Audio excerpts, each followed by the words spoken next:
अब ईरान के हमले के बाद पूरी दुनिया में एक बहस है कि नेक्स्ट कौन होगा। अमेरिकन इंटेलिजेंस ने ये कंक्लूड किया है कि पाकिस्तान ऐसे इंटरकॉन्टिनेंटल बैलिस्टिक मिसाइल्स बना रहा है जो अमेरिका तक हिट कर सकते हैं, और अगर ऐसा है तो अमेरिकन पॉलिसी के तहत पाकिस्तान को एक न्यूक्लियर एडवर्सरी के तौर पे ट्रीट किया जा सकता है। तीसरी बात भी बिल्कुल ठीक है उनकी कि पाकिस्तान अगला हदफ हो सकता है, बिल्कुल हो सकता है।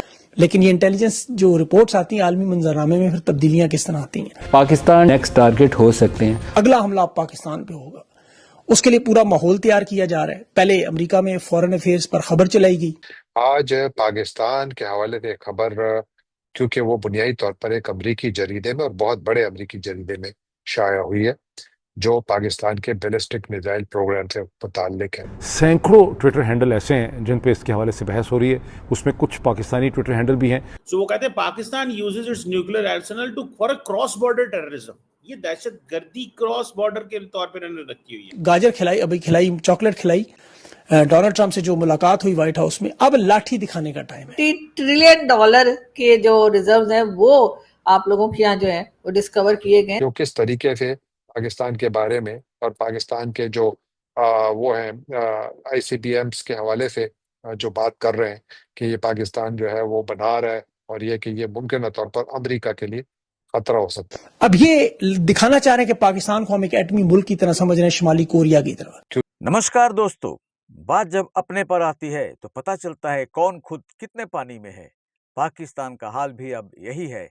उसके फील्ड मार्शल आसिम मुनीर ने जब ट्रंप के साथ खाना खाते हुए ईरान पर अमेरिका के हमले करने की सोच पर अपनी सहमति जताई थी, तब उन्हें खुद पता नहीं था कि अमेरिका कभी पाकिस्तान पर हमला करने के बारे में सोच भी सकता है।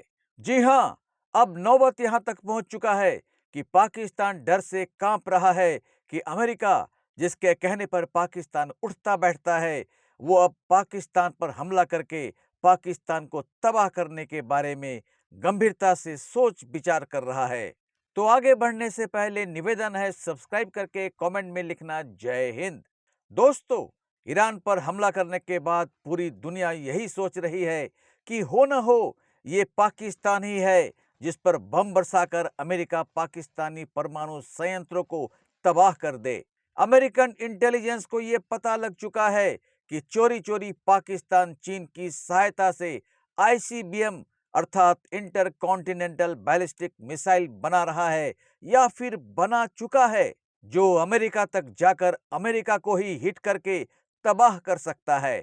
ऐसे में पाकिस्तान को अमेरिका अपने पॉलिसी के अनुसार चोरी छुपे नियमों का उल्लंघन करते हुए बेईमानी से अपने परमाणु संयंत्र से आईसीबीएम पर लाद कर ले जाने वाला परमाणु बम बनाने वाला देश घोषित कर सकता है, क्योंकि अमेरिका भी विश्वास करता है कि पाकिस्तान एक ऐसा देश है जो अमेरिका द्वारा दिए जाने वाले सब तरह की सहायता को भूलकर अमेरिका पर ही आईसीबीएम द्वारा परमाणु अस्त्र से हमला कर सकता है। इसलिए पूरा माहौल अमेरिका की तरफ से तैयार किया जा रहा है। पाकिस्तान अमेरिका का नेक्स्ट टारगेट है।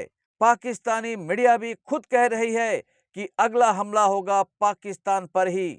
अमेरिकन फॉरेन अफेयर्स से ये खबर बड़ी गंभीरता के साथ बताया जा रहा है कि इंटरकॉन्टिनेंटल बैलिस्टिक मिसाइल पाकिस्तान बना चुका है, जो खुद अमेरिका के लिए ही एक खतरा है। इधर पाकिस्तान को एक जोर का झटका और लगा है कि भारत को अंडमान में तेल के भंडार का पता लगा है, जिसकी कीमत आंकी जा रही है $3 ट्रिलियन, जो भारत को 17वां सबसे बड़ा तेल उत्पादन करने वाला देश बना देगा। क्योंकि वो बुनियादी तौर पर एक अमरीकी जरीदे में और बहुत बड़े अमरीकी जरीदे में शाया हुई है जो पाकिस्तान के बैलिस्टिक मिसाइल प्रोग्राम से मुताल्लिक है। तो उस पर थोड़ी बात करूंगा कि अचानक इस खबर का आना, क्या ये कोइंसिडेंस है या ये पाकिस्तान के प्रोग्राम जो मिसाइल प्रोग्राम है उसके हवाले से उन अमरीकी खदशात का तसलसल है जो शुरू दिन से चले आ रहे हैं। नाज़रीन, फॉरेन अफेयर्स अमरीका का एक बड़ा मुस्तनद मैगजीन समझा जाता है, और इस पे एक आर्टिकल छपा है जो कि इनके जुलाई अगस्त का जो एडिशन है जो अभी सामने आया है, उसमें एक मजमून छपा है जो बुनियादी तौर पर दुनिया भर में जो न्यूक्लियर वेपन्स हैं उनका एक जायजा है और उसमें फिर अमेरिका की पोजीशन को डिस्कस किया गया है कि अमेरिका कहाँ खड़ा है, और ये कि अमेरिका को जो उसके अमेरिका के न्यूक्लियर वेपन्स हैं उसके हवाले से जो अमेरिका एक न्यूक्लियर अम्ब्रेला या प्रोटेक्शन अम्ब्रेला फराहम करता है यूरोपीय मुल्कों को, और साथ फिर मिडल ईस्ट के जो अरब ममालिक हैं उनको भी, उसके हवाले से बड़े सवालात उठाए गए इस आर्टिकल में। और वहीं इस आर्टिकल में जिक्र पाकिस्तान का भी हुआ है। पाकिस्तान भी यकीनन एक एटमी कुव्वत है, और इसमें पाकिस्तान और भारत की जो झड़पें हुई थी मई के महीने में, उसका जिक्र हुआ है। और फिर साथ इस बात का भी जिक्र हुआ है कि दोनों ममालिक एटमी कुव्वतें हैं, और ये कि इनके दरमियान यकीनन एक्सीडेंटल वॉर भी हो सकती है, और किस तरीके से दोनों ममालिक अपने एटमी असासों की अगर हिफाजत कर रहे हैं तो साथ उसको मजीद मॉडर्नाइज भी कर रहे हैं। चीन के ऊपर बहुत ज्यादा फोकस है, लेकिन मैं पहले पाकिस्तान की बात करूंगा, चीन की बाद में बात करूंगा।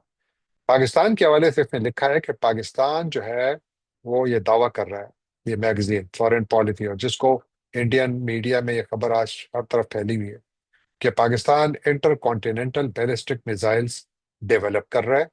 ऐसे इंटर कॉन्टिनेंटल बैलिस्टिक मिसाइल्स या आईसीबीएम्स जो कि अमेरिका को निशाना बना सकेंगे। $30 ट्रिलियन के जो रिजर्व्स हैं वो आप लोगों के यहाँ जो है वो डिस्कवर किए गए। सर वो सच में निकले हैं या आप लोग भी हमें खान साहब की तरह कोई चूना लगा रहे हैं अपनी पब्लिक को? देखिए, हमारे यहाँ खान साहब की तरह शादियां नहीं करते ना रोज, तो इसलिए ऐसा चूना नहीं लगाते, क्योंकि ये गवर्नमेंट्स का काम नहीं होता, ये पूरी इंस्टीट्यूशंस होते हैं, इंडिपेंडेंट बॉडीज होती हैं, वो वेरीफाई करके गवर्नमेंट को बुलाती हैं। वरना इसके तो गवर्नमेंट ऐसे बोल दे यहाँ पे ये निकल गया, वहाँ पे वो निकल गया, ऐसे नहीं चलते ना। फिर सारी जो इंस्टीट्यूशंस हैं वो आ जाएंगी कहने की नहीं भाई ऐसा कुछ नहीं हुआ है।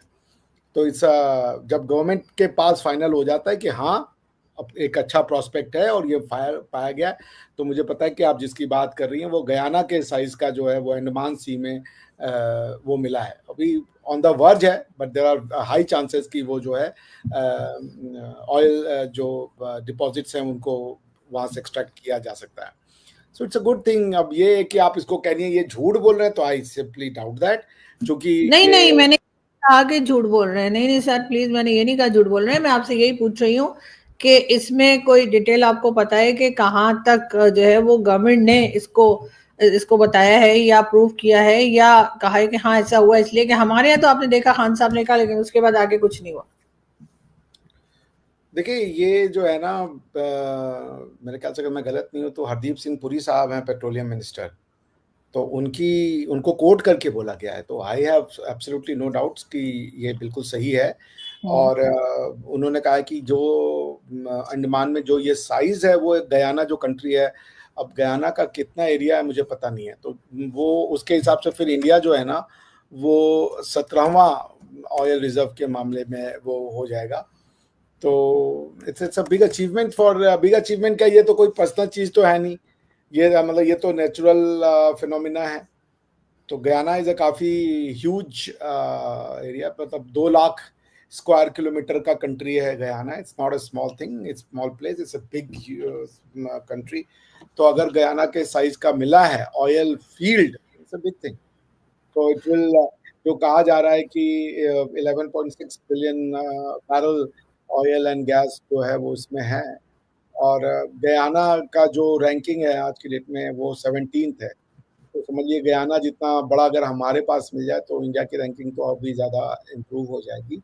प्लस इंडिया जो है वो इकोनॉमिक ग्रोथ के एकदम जिसे कह लीजिए कस्प पे है।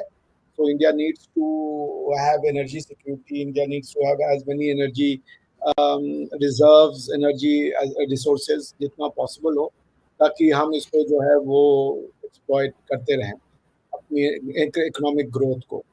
तो जहाँ तक मेरी अंडरस्टैंडिंग है कि जो मैं कोट कर देता हूँ मिनिस्टर साहब को, if India succeeds in uncovering oil reserves in the Andaman region of on the scale of Guyana's, it could propel the country's economy from USD 37 trillion to USD 20 trillion.